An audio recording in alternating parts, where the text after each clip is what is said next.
ನಮಸ್ಕಾರ ವೀಕ್ಷಕರೇ, lab doctor ಚಾನಲ್ಗೆ ಸ್ವಾಗತ. If you new to the ಚಾನಲನ್ನು ಪ್ಲೀಸ್ ಲೈಕ್ ಮಾಡಿ, ಶೇರ್ ಮಾಡಿ ಮತ್ತು ಸಬ್ಸ್ಕ್ರೈಬ್ ಮಾಡಿ.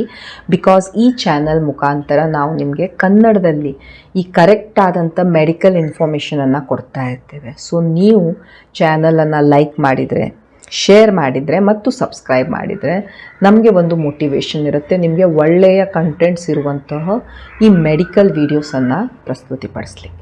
ಓಕೆ, ಸೊ ಇವತ್ತಿನ ವಿಡಿಯೋದಲ್ಲಿ ನಾವು ಇನ್ನೊಂದು ಬ್ಲಡ್ ಟೆಸ್ಟ್, ಈ PSA blood test, prostate specific antigen, ಈ ಬ್ಲಡ್ ಟೆಸ್ಟಿನ ಬಗ್ಗೆ ಸ್ವಲ್ಪ ಮಾಹಿತಿಯನ್ನು ಪಡೆದುಕೊಳ್ಳೋಣ. ಈ ಪ್ರೋಸ್ಟೇಟ್ ಸ್ಪೆಸಿಫಿಕ್ ಆ್ಯಂಟಿಜನ್ ಏನಿದೆ, ಈ ಬ್ಲಡ್ ಟೆಸ್ಟ್ ಯೂಶ್ವಲಿ ನೀವು ನೋಡ್ತಾ ಇರ್ಬೋದು, ಏನಾದರೂ ಸ್ಕ್ರೀನಿಂಗ್ ಆಯಿತು ಅಥವಾ 45 ಇಯರ್ಸ್ಗಿಂತ ಹೆಚ್ಚಿಗೆ ಇದ್ದೀರಾ, ಬ್ಲಡ್ ಟೆಸ್ಟ್ ಮಾಡಿಸ್ಬೇಕು ಅಂದಾಗ ಈ ಹೆಲ್ತ್ ಪ್ಯಾನಲ್ಸ್ ಎಕ್ಸೆಟ್ರಾದಲ್ಲಿ ಈ ಟೆಸ್ಟ್ ಯೂಶ್ವಲಿ ಇರುತ್ತೆ, ಈ PSA ಅಂತ. ಅಥವಾ ನಿಮ್ಮ ಡಾಕ್ಟ್ರು ಹೇಳ್ತಾರೆ ನಿಮ್ಮದು ಪ್ರೋಸ್ಟೇಟ್ ಗ್ರಂಥಿ ಏನಾದರೂ ಸ್ವಲ್ಪ ದೊಡ್ಡದಾಗಿರ್ಬೋದು, ಸೊ ಅದನ್ನು ನಾವು ಟೆಸ್ಟ್ ಮಾಡಬೇಕು, ಸೊ ಈ ಟೆಸ್ಟನ್ನು ಮಾಡಿಸ್ಕೊಳ್ಳಿ ಅಂತ ಇರ್ತಾರೆ. ಸೊ ಏನಿದು ಈ ಪ್ರೋಸ್ಟೇಟ್ ಗ್ರಂಥಿ? ಪ್ರೋಸ್ಟೇಟ್ ಅನ್ನೋದು ಒಂದು ಈ ಅಕ್ರೋಟ್ ಸೈಜಿನ ಒಂದು ಗ್ರಂಥಿ, ಯಾವುದು ಗಂಡಸರಲ್ಲಿ ಮಾತ್ರ ಇರುತ್ತೆ. ಓಕೆ, ಆ್ಯಂಡ್ ಈ ಗ್ರಂಥಿಯ ಮೇನ್ ಕೆಲಸ ಏನು? ಇದು ಕೆಲವೊಂದು ದ್ರವಗಳನ್ನು ರಿಲೀಸ್ ಮಾಡುತ್ತೆ, ಯಾವುದು ಈ ವೀರ್ಯದಲ್ಲಿ ಈ ಶುಕ್ರಾಣುವಿನ ಮೂಮೆಂಟಿಗೆ ಎಕ್ಸೆಟ್ರಾ ಹೆಲ್ಪ್ ಮಾಡ್ತಾ ಇರುತ್ತೆ. ಬಟ್ ಹೇಗೆ ವಯಸ್ಸಾಗ್ತಾ ಹೋಗುತ್ತೆ, ಈ ಪ್ರೋಸ್ಟೇಟ್ ಗ್ರಂಥಿ ಸಹ ದೊಡ್ಡದಾಗ್ತಾ ಹೋಗುತ್ತೆ. ಸೊ ಈ ಗ್ರಂಥಿ ಯಾವಾಗ ದೊಡ್ಡದಾಗತ್ತೆ, ಕೆಲವೊಬ್ಬರಲ್ಲಿ ಇದು ಲಕ್ಷಣಗಳನ್ನು, ಸಿಂಟಮ್ಸನ್ನು ತರ್ಬೋದು. ಅದು ಐದರ್ ಈ BPH ಅಂದರೆ ಬಿನೈನ್ ಪ್ರೋಸ್ಟೆಟಿಕ್ ಹೈಪರ್ಪ್ಲೇಸಿಯಾ. ಬಿನೈನ್ ಅಂದರೆ ಕ್ಯಾನ್ಸರ್ ಇರದೇ ಇರುವಂಥದ್ದು, ಪ್ರೋಸ್ಟೆಟಿಕ್ ಅಂದರೆ ಪ್ರೋಸ್ಟೇಟ್, ಹೈಪರ್ಪ್ಲೇಸಿಯಾ ಅಂದರೆ ದೊಡ್ಡದಾಗೋದು. ಓಕೆ, ಸೊ ಕ್ಯಾನ್ಸರ್ ಇರದೆ ದೊಡ್ಡದಾಗುವಂತಹ ಕಂಡೀಷನ್ ಪ್ರೋಸ್ಟೇಟಿಂದು, ಸೊ ದಟ್ ಈಸ್ BPH. ಅಥವಾ ಪ್ರೋಸ್ಟೆಟಿಕ್ ಕ್ಯಾನ್ಸರ್, ಇದೇ ಗಡ್ಡೆಯಲ್ಲಿ ಇದೇ ಗ್ರಂಥಿಯಲ್ಲಿ ಕ್ಯಾನ್ಸರ್ ಬೆಳ್ಕೊಳ್ಬೋದು ಈ ಪ್ರೋಸ್ಟೇಟಲ್ಲಿ. ಇಂಥ ಕಂಡೀಷನ್ಸಲ್ಲೆಲ್ಲ ಈ PSA ಹೆಚ್ಚಿಗೆ ಆಗುತ್ತೆ. ಸೊ ಈ PSA ಯಾಕೆ ಅಷ್ಟು ಇಂಪಾರ್ಟೆಂಟ್ ಇದೆ ಅಂದರೆ, ಈ ಪ್ರೋಸ್ಟೇಟ್ ಕ್ಯಾನ್ಸರ್ ಏನಿದೆ ನಮ್ಮ ದೇಶದಲ್ಲಿ ಬಹಳ ಕಾಮನ್ ಕ್ಯಾನ್ಸರ್ ನಾವು ಗಂಡಸರಲ್ಲಿ ನೋಡೋದು. ಫಸ್ಟ್ ಕ್ಯಾನ್ಸರ್ ಬರುತ್ತೆ ನಿಮ್ಮ ಓರೋಫೆರಿಂಜಿಯಲ್ ಕ್ಯಾನ್ಸರ್, ಬಾಯಿಯ ಕ್ಯಾನ್ಸರ್, ಗಂಟ್ಲಿನ ಕ್ಯಾನ್ಸರ್. ಎರಡನೇ ನಂಬರಲ್ಲಿ ಬರುತ್ತೆ ಪ್ರೋಸ್ಟೇಟ್ ಕ್ಯಾನ್ಸರ್.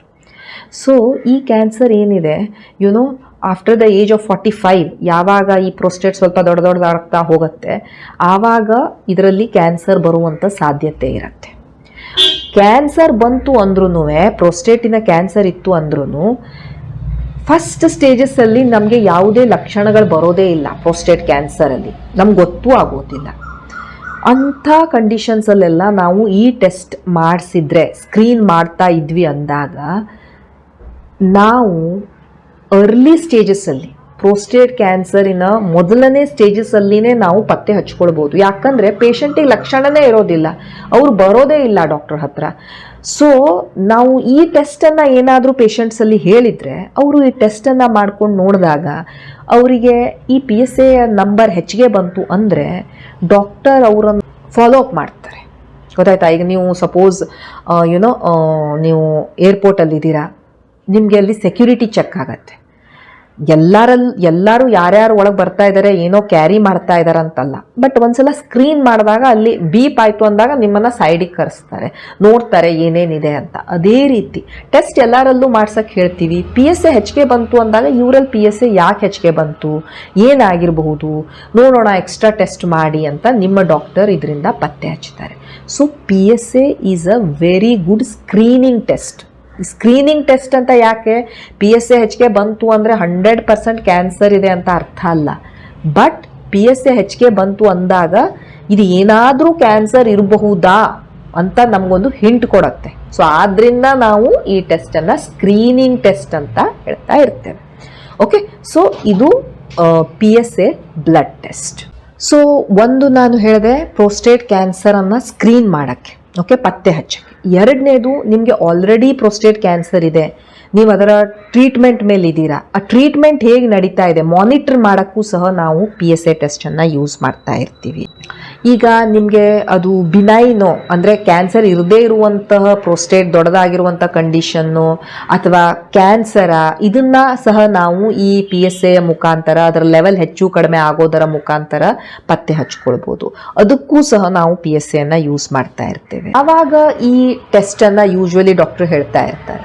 ಸೊ ಈ ಟೆಸ್ಟನ್ನು ಯೂಶ್ವಲಿ ಡಾಕ್ಟರ್ಸ್ 45 ಇಯರ್ಸ್ಗಿಂತ ಹೆಚ್ಚಿಗೆ ಅಥವಾ 50 ಇಯರ್ಸ್ ಅಂತ ಗಂಡಸರಲ್ಲಿ ಈ ಟೆಸ್ಟನ್ನು ಯೂಶ್ವಲಿ ಹೇಳ್ತಾ ಇರ್ತಾರೆ. ಓಕೆ, ಅದಕ್ಕಿಂತ ಕಡಿಮೆ ವಯಸ್ಸವರಲ್ಲಿ ಯೂಶ್ವಲಿ ನಾವು ಇದನ್ನು ಹೇಳಕ್ಕೆ ಹೋಗ್ತಾ ಇರೋದಿಲ್ಲ. But after the age of 45 ಇದನ್ನು ನಾವು ಒಂದು ಸ್ಕ್ರೀನಿಂಗ್ ಟೆಸ್ಟ್ ಅಂತ ಮಾಡ್ತಾ ಇರ್ತೀವಿ. ಸಪೋಸ್ ನಿಮ್ಮ ಫ್ಯಾಮಿಲಿಯಲ್ಲಿ ಯಾರಿಗಾದರೂ ಪ್ರೋಸ್ಟೇಟ್ ಕ್ಯಾನ್ಸರ್ ಇತ್ತು ಅಂದಾಗ ನಿಮಗೆ ಮೊದಲೇ ಇದರ ಟೆಸ್ಟನ್ನು ಹೇಳ್ಬೋದು ಅರ್ಲಿ ಸ್ಕ್ರೀನಿಂಗ್ ಮಾಡೋಕ್ಕೆ. ಬಟ್ ನಿಮ್ಮ ಫ್ಯಾಮಿಲಿಯಲ್ಲಿ ಯಾರಿಗೂ ಯಾವುದೇ ರೀತಿ ಪ್ರೋಸ್ಟೇಟ್ ಕ್ಯಾನ್ಸರ್ ಎಕ್ಸೆಟ್ರಾ ಇಲ್ಲ ಅಂದಾಗ usually after the age of 45 ನಾವು ಈ ಟೆಸ್ಟನ್ನು ಹೇಳ್ತಾ ಇರ್ತೀವಿ.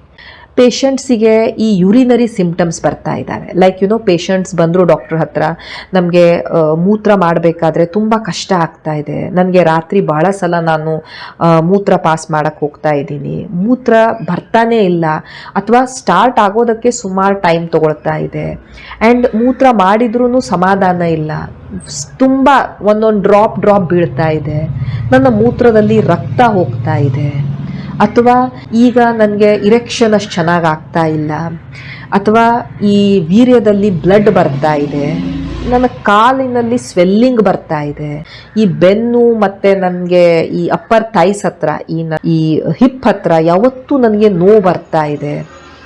ಇಂಥ ಕಂಡೀಷನ್ಸ್ ಅಥವಾ ಇಂಥ ಸಿಂಪ್ಟಮ್ಸನ್ನು ಯಾವಾಗ ಪೇಷಂಟ್ ಹೇಳ್ತಾರೆ, ಡಾಕ್ಟರ್ಸ್ ಡೆಫಿನೆಟ್ಲಿ ಈ ಟೆಸ್ಟನ್ನು ಒಂದ್ಸಲ ಮಾಡಿ ನೋಡಿ ಅಂತ ಹೇಳ್ತಾ ಇರ್ತಾರೆ. ಯಾಕಂದರೆ ಇವೆಲ್ಲ ಲಕ್ಷಣಗಳು ನಾನು ಏನು ಹೇಳಿದೆ ಪ್ರೋಸ್ಟೇಟ್ ಕ್ಯಾನ್ಸರಲ್ಲೂ ಬರಬಹುದು ಅಥವಾ ನಿಮಗೆ ಪ್ರೋಸ್ಟೇಟ್ ದೊಡ್ಡದಾದಾಗಲೂ ಬರಬಹುದು. ಸೊ ಈ ರೀತಿ ಲಕ್ಷಣಗಳಿಂದ ಪೇಷಂಟ್ಸ್ ಬಂದಾಗ ಡೆಫಿನೆಟ್ಲಿ ಡಾಕ್ಟರ್ ಈ ರೀತಿ ಈ PSA ಟೆಸ್ಟನ್ನು ಹೇಳ್ಬಹುದು. ನಾನು ಹೇಳಿದೆ ನೀವು ಆಲ್ರೆಡಿ ಪ್ರೋಸ್ಟೇಟಿಗೆ ಟ್ರೀಟ್ಮೆಂಟು ಆ ರೀತಿ ಏನಾದರೂ ಥೆರಪಿ ತೊಗೊಳ್ತಾ ಇದ್ದೀರಿ, ನಿಮಗೆ ಹೇಗೆ ಟ್ರೀಟ್ಮೆಂಟ್ ನಡೀತಾ ಇದೆ ಅಂತ ಮಾನಿಟರ್ ಮಾಡಬೇಕಾದ್ರೆ ನಾವು ಈ ಟೆಸ್ಟನ್ನು ಹೇಳ್ತಾ ಇರ್ತೀವಿ.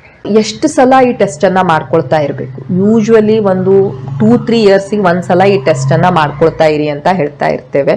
ಆಫ್ಟರ್ ದ ಏಜ್ ಆಫ್ 45 ನಿಮ್ಮದು ನಾರ್ಮಲ್ ವ್ಯಾಲ್ಯೂಸ್ ಬಂತು ಅಂದರೆ ನೀವು ಏನೂ ಮಾಡೋ ಅವಶ್ಯಕತೆ ಇಲ್ಲ. ನೀವು ನೆಕ್ಸ್ಟ್ 3 ಇಯರ್ಸ್ಗೆ ಒಂದು ಸಲ ಟೆಸ್ಟ್ ಮಾಡಿಕೊಂಡು ಜಸ್ಟ್ ಮಾನಿಟರ್ ಮಾಡ್ತಾ ಇರ್ಬೋದು. ಹಾಂ, ಡೆಫಿನೆಟ್ಲಿ ಏನಾದರೂ ಅಬ್ನಾರ್ಮಲ್ ಬಂತು ಅಂದರೆ ನಿಮ್ಮ ಡಾಕ್ಟರ್ ನಿಮ್ಮನ್ನು ಇವ್ಯಾಲ್ಯುಯೇಟ್ ಮಾಡ್ತಾರೆ. 70 ವರ್ಷ ಆದಮೇಲೆಲ್ಲ ನಾವು ಯೂಶ್ವಲಿ ಈ ಟೆಸ್ಟನ್ನು ಹೇಳಕ್ಕೆ ಹೋಗೋದಿಲ್ಲ. Because after the age of 70 life ಎಕ್ಸ್ಪೆಕ್ಟೆನ್ಸಿನೂ ಕಡಿಮೆ ಇರುತ್ತೆ. ಸೊ ನಾಟ್ ರೆಕಮೆಂಡೆಡ್ ಯೂಶ್ವಲ್ ಸ್ಕ್ರೀನಿಂಗಿಗೆ after the age of 75. After the age of 45 ನಾವು ಇದನ್ನು ಸ್ಕ್ರೀನಿಂಗನ್ನು ಶುರು ಮಾಡ್ತಾ ಇರ್ತೇವೆ. ಈ ಟೆಸ್ಟಲ್ಲಿ 2 ಟೈಪ್ ಇರುತ್ತೆ. ಒಂದು total PSA, free PSA. So ಈ total PSAನ cost around 700 to 800 rupees ಅಥವಾ 1000 rupees ಅಷ್ಟು ಬರ್ತಾ ಇರ್ಬೋದು. ಈ ಟೆಸ್ಟ್ ಮಾಡ್ಕೊಳ್ಬೇಕಾದ್ರೆ ನೀವು ಕೆಲವೊಂದು ಥಿಂಗ್ಸನ್ನು ನೆನಪಿಟ್ಕೊಳ್ಬೇಕು. ನೀವೇನು ಖಾಲಿ ಹೊಟ್ಟೆಯಲ್ಲಿ ಹೋಗ್ಬೇಕಂತ ಯಾವುದೇ ಅವಶ್ಯಕತೆ ಇಲ್ಲ. ಬಟ್ ನಿಮಗೆ ನಿಮ್ಮ ಡಾಕ್ಟರ್ ಈ ಪ್ರೋಸ್ಟೇಟ್ ಎಕ್ಸಾಮಿನೇಷನನ್ನು 2 ವಾರಗಳಿಗಿಂತ ಮೊದಲು ಮಾಡಿರಬಾರ್ದು. ಅಂದರೆ ನಿಮ್ಗೇನಾದರೂ ನಿಮ್ಮ ಡಾಕ್ಟರ್ ಪ್ರೋಸ್ಟೇಟನ್ನು ಎಕ್ಸಾಮಿನ್ ಮಾಡಿದ್ರು ಅಂದಾಗ ಮಿನಿಮಮ್ ಒಂದು 2 ವಾರ ಗ್ಯಾಪ್ ಆದಮೇಲೆ ಈ ಟೆಸ್ಟನ್ನು ಮಾಡ್ಕೊಳ್ಬೇಕು. ಇಮಿಡಿಯೇಟ್ಲಿ ಎಕ್ಸಾಮಿನೇಷನ್ ಆದಮೇಲೆ ಈ ಟೆಸ್ಟ್ ಮಾಡ್ಕೊಳ್ಳೋ ಹಾಗಿಲ್ಲ. ನಿಮ್ಗೇನಾದರೂ ಪ್ರೋಸ್ಟೇಟ್ ಬಯೋಪ್ಸಿ, ಪ್ರೋಸ್ಟೇಟಿಂದ ಏನಾದ್ರೂ ಒಂದು ನೀಡಲಿಂದ ಒಂದು ಬಯೋಪ್ಸಿ ಮಾಡಿದ್ರು ಅಂದರೆ ಮಿನಿಮಮ್ ನೀವು 6 ವೀಕ್ಸ್ ತನಕ ವೇಟ್ ಮಾಡಬೇಕು. ಅದಾದ ನಂತರವೇ ಇದನ್ನು ಟೆಸ್ಟನ್ನು ಮಾಡ್ಕೊಳ್ಬೇಕು. ನಿಮಗೆ ಯೂರಿನರಿ ಇನ್ಫೆಕ್ಷನ್ ಎಕ್ಸೆಟ್ರಾ ಬಹಳ ಸಿವಿಯರ್ ಇತ್ತು ಅಂದಾಗ ಅದು ಕಡಿಮೆ ಆದಮೇಲೆ ಈ ಟೆಸ್ಟನ್ನು ಮಾಡ್ಕೊಳ್ಳೋದು ಒಳ್ಳೆಯದು. ನಾರ್ಮಲಿ ಈ PSA ಲೆವೆಲ್ ಎಷ್ಟಿರುತ್ತೆ? ಯೂಶ್ವಲಿ ಈ PSA 4 ng/ml 4 ng/ml ಕಡಿಮೆ ಇರಬೇಕು. ಓಕೆ, ಸೊ 4 ಸಪೋಸ್ 10 ನ್ಯಾನೋಗ್ರಾಮ್ ತನಕ ನಿಮ್ಮ ನಂಬರ್ ಬಂತು, ವ್ಯಾಲ್ಯೂ ಬಂತು ಅಂದಾಗ ಸ್ವಲ್ಪ ಹೆಚ್ಚಿಗೆ ಇದೆ. ಬಟ್ ಡೆಫಿನೆಟ್ಲಿ ನಾಟ್ ಕ್ಯಾನ್ಸರ್ ಅಂತ ನಾವು ಒಮ್ಮೆಲೆ ಹೇಳೋದಿಲ್ಲ. ನಾವು ಮಾನಿಟರ್ ಮಾಡ್ತಾ ಇರ್ತೀವಿ. 4 ನಾರ್ಮಲ್ ಇತ್ತು, ಈಗ ನಿಮ್ಮದು 8 ಬಂದಿದೆ ಅಥವಾ 7 ಬಂದಿದೆ, ಯಾಕೆ ಸ್ವಲ್ಪ ಹೆಚ್ಚಿಗೆ ಬಂದಿದೆ? ನಾವು ಡಾಕ್ಟರ್ ನಿಮ್ಮನ್ನು ಫಾಲೋಅಪ್ಪಲ್ಲಿ ಇಡ್ತಾರೆ, ಒಂದ್ಸಲ ಎಕ್ಸಾಮಿನೇಷನ್ ಮಾಡಿ ನೋಡ್ತಾರೆ, ಹೇಗೆ ನಿಮ್ಮ PSA ಹೆಚ್ಚಾಗ್ತಾ ಇದೆ ಅಂತ ನೋಡ್ತಾ ಇರ್ತಾರೆ. 10ಕ್ಕಿಂತ ಹೆಚ್ಚಿಗೆ ಬಂತು ಅಂದಾಗ ಬಹಳ ಚಾನ್ಸಸ್ ಹೆಚ್ಚಿಗೆ ಇರುತ್ತೆ that it could be cancer. 10ಕ್ಕಿಂತ ಹೆಚ್ಚಿಗೆ ಬಂತು ಅಂದಾಗ 100% ಕ್ಯಾನ್ಸರ್ ಅಂತ ಹೇಳೋಕ್ಕಾಗೋದಿಲ್ಲ. But chances that it could be cancer as little higher. ಗೊತ್ತಾಯ್ತಾ? ಸೊ 4 ನ್ಯಾನೋಗ್ರಾಮ್ ಪರ್ ml ಕಡಿಮೆ ಇರಬೇಕು. ಈ 4ರಿಂದ 10ರವರೆಗೆ ಬಂದಾಗ ನಿಮ್ಮ ಡಾಕ್ಟರ್ ಫಾಲೋಅಪ್ ಅಲ್ಲಿ ಇಟ್ಟಿರ್ತಾರೆ, ಸ್ವಲ್ಪ ಸಸ್ಪಿಷಿಯಸ್ ಇರ್ತಾರೆ, ಮಾನಿಟರ್ ಮಾಡ್ತಾ ಇರ್ತಾರೆ. 10ಕ್ಕಿಂತ ಹೆಚ್ಚಿಗೆ ಬಂತು ಅಂದಾಗ ಚಾನ್ಸಸ್ ದಟ್ ಕ್ಯಾನ್ಸರ್ ಇರುವಂಥ ಸಾಧ್ಯತೆ ಸ್ವಲ್ಪ ಹೆಚ್ಚಿಗೆ ಇರುತ್ತೆ. ಡೆಫಿನೆಟ್ಲಿ ನಾವು ಬಯೋಪ್ಸಿನೋ ಬೇರೆ ಎಕ್ಸಾಮಿನೇಷನ್ನಿಂದ ಅದನ್ನು ಕನ್ಫರ್ಮ್ ಮಾಡ್ಕೊಳ್ಬೇಕಾಗತ್ತೆ. ಸೊ PSA ಹೆಚ್ಚಿಗೆ ಬಂತು ಅಂದಾಗ ನಾನು ಹೇಳಿದೆ ಬರೀ ಪ್ರೋಸ್ಟೇಟ್ ಕ್ಯಾನ್ಸರಿಂದ ಮಾತ್ರ ಅಲ್ಲ, ನಿಮ್ಮ ಡಾಕ್ಟರ್ ನಿಮಗೆ ಡಿಜಿಟಲ್ ರೆಕ್ಟಲ್ ಎಕ್ಸಾಮಿನೇಷನ್ ಮಾಡಿದ್ರು, ಆವಾಗ ನಿಮ್ಮ ಪ್ರೋಸ್ಟೇಟಿನ ಈ PSA ವ್ಯಾಲ್ಯೂ ಹೆಚ್ಚಿಗೆ ಬರ್ತಾ ಇರ್ಬೋದು. ನೀವು ಬಹಳ ಸಿವಿಯರ್ ಎಕ್ಸಸೈಸ್ ಮಾಡಿದ್ರಿ ಕೆಲವೊಮ್ಮೆ, ಆವಾಗ PSA ಲೆವೆಲ್ ಹೆಚ್ಚಿಗೆ ಬರ್ತಾ ಇರ್ಬೋದು. ಈ ಪ್ರೋಸ್ಟೇಟೈಟಿಸ್, ಪ್ರೋಸ್ಟೇಟಿನ ಇನ್ಫೆಕ್ಷನ್ ಎಕ್ಸೆಟ್ರಾ ಆದಾಗ ಈ PSA ಲೆವೆಲ್ ಹೆಚ್ಚಿಗೆ ಬರ್ತಾ ಇರ್ಬೋದು. BPH, ಬಿನೈನ್ ಪ್ರೋಸ್ಟೇಟಿಕ್ ಹೈಪರ್ಪ್ಲೇಸಿಯಾ ಇದ್ದಾಗ ನಿಮಗೆ ಪ್ರೋಸ್ಟೇಟ್ ಸ್ಪೆಸಿಫಿಕ್ ಆಂಟಿಜನಿನ ಲೆವೆಲ್ ಹೆಚ್ಚಿಗೆ ಬರ್ತಾ ಇರ್ಬೋದು. ಸೊ PSA ಏನಿದೆ ಇದು ಜಸ್ಟ್ ಒಂದು ಸ್ಕ್ರೀನಿಂಗ್ ಟೆಸ್ಟ್ ಮಾತ್ರ, ನೆನ್ಪಿಟ್ಕೊಳ್ಳಿ. ಹೆದರ್ಕೊಳ್ಳುವಂಥ ಅವಶ್ಯಕತೆ ಇಲ್ಲ. ಬಟ್ ಸ್ಕ್ರೀನಿಂಗ್ ಅಟ್ಲೀಸ್ಟ್ ನೀವು ಮಾಡ್ಕೊಳ್ತಾ ಇರಬೇಕು. 45 ಇಯರ್ಸ್ ಆಯಿತು, ಹೌದು ನಾನು ಈ ಟೆಸ್ಟನ್ನು ಮಾಡಿ ನೋಡ್ತಾ ಇರೋಣ ಅಂತ ಅಟ್ಲೀಸ್ಟ್ 1-2-3 ಇಯರ್ಸಿಗೆ ಒಂದ್ಸಲ ಟೆಸ್ಟನ್ನು ಮಾಡ್ಕೊಳ್ಳಿ. ಬಟ್ ಲೆವೆಲ್ ಹೆಚ್ಚಿಗೆ ಬಂದ ತಕ್ಷಣ ಹೆದರ್ಕೊಳ್ಳುವಂಥ ಅವಶ್ಯಕತೆ ಇಲ್ಲ.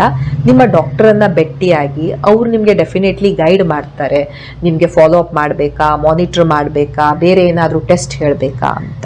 ಓಕೆ, ಯಾಕಂದರೆ ಇದು ಬಹಳಷ್ಟು ಬೇರೆ ಕಂಡೀಷನ್ಸಲ್ಲೂ ಹೆಚ್ಚಿಗೆ ಬರ್ಬೋದು.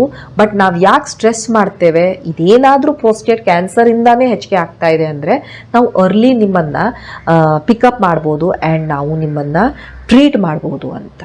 ಸೊ PSA ಬಹಳ ಇಂಪಾರ್ಟೆಂಟ್ ಸ್ಕ್ರೀನಿಂಗ್ ಟೆಸ್ಟ್. ನಿಮ್ಮ ಏಜು 45ಕ್ಕಿಂತ ಹೆಚ್ಚಿಗೆ ಇತ್ತು ಅಂದಾಗ ನಿಮ್ಮ ರುಟೀನ್ ಸ್ಕ್ರೀನಿಂಗಲ್ಲಿ ಇದನ್ನೂ ಒಂದು ಟೆಸ್ಟನ್ನು ನೀವು ಆ್ಯಡ್ ಮಾಡ್ಕೊಳ್ಬೋದು. ರಿಸಲ್ಟ್ ಇಂಟರ್ಪ್ರಿಟೇಷನನ್ನು ನಾನು ನಿಮಗೆ ಇನ್ ಜನರಲ್ ಹೇಳಿದೆ. Discuss with your doctor and accordingly ನೀವು ಮುಂದುವರಿಬಹುದು. ಲಕ್ಷಣಗಳ ಬಗ್ಗೆ, ಪ್ರೋಸ್ಟೇಟಿಕ್ ಕ್ಯಾನ್ಸರಿನ ಲಕ್ಷಣಗಳ ಬಗ್ಗೆ ನಾನು ಸಪ್ರೇಟ್ ವಿಡಿಯೋವನ್ನು ಮಾಡಿದ್ದೇನೆ, ಅದನ್ನೂ ಸಹ ನೀವು ರೆಫರ್ ಮಾಡ್ಕೊಳ್ಳಿ.